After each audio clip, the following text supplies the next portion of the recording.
NSC college रे सामूहिक वंदे मातरम गान सह स्वदेशी संकल्प पाठ।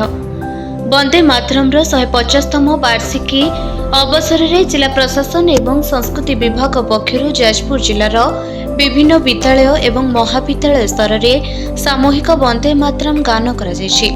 एही क्रम में जातीय युव दिवस तथा स्वामी विवेकानंद जयंती दिन स्थानीय नरसिंह चौधरी महाविद्यालय रे वंदे मातरम 150 वर्ष पूर्ति पालन उद्देश्य एक विशेष कार्यक्रम आयोजित होइतिला। एथिरे मुख्य अतिथि भावे जिलापाल श्री अंबर कुमार कर जोग देइथिले। स्वागत अभिभाषण परे पूर्वाह्न 11 घटिका समय सामूहिक वंदे मातरम गान सह स्वदेशी संकल्प पत्र पाठ करा जायतिला।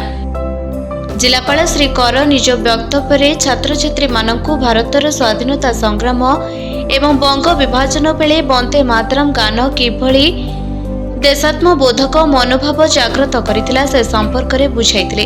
देशर वीर सैनिक निस्वार्थ पर भावे दिन राति सीमारे सुरक्षा जोगाउछन्ति।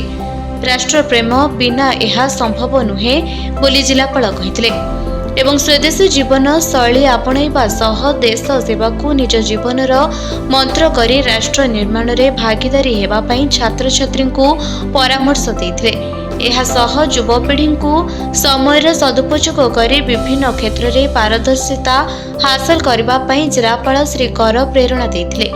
एही कार्यक्रम में एनएससी महाविद्यालय अध्यक्ष श्री रंजन कुमार बेहेरा, जिला सूचना एवं लोक संपर्क अधिकारी श्री कामिनी रंजन पट्टनायक, जाजपुर वीडियो श्री हेमंत कुमार महंत, एनएससी कॉलेज अध्यापक अध्यापिका, छात्र छात्री एवं गणमाध्यम प्रतिनिधि माने उपस्थित थिले। ओडिया अध्यापक श्री विनोद कुमार मल्लिक कार्यक्रम परिचालना करथिले एवं रसायन विज्ञान प्रोफेसर श्री दिव्यलोचन सिंह धन्यवाद अर्पण करथिले। जाजपुर नीरज कुमार सेठी को रिपोर्ट, निरपेक्ष न्यूज।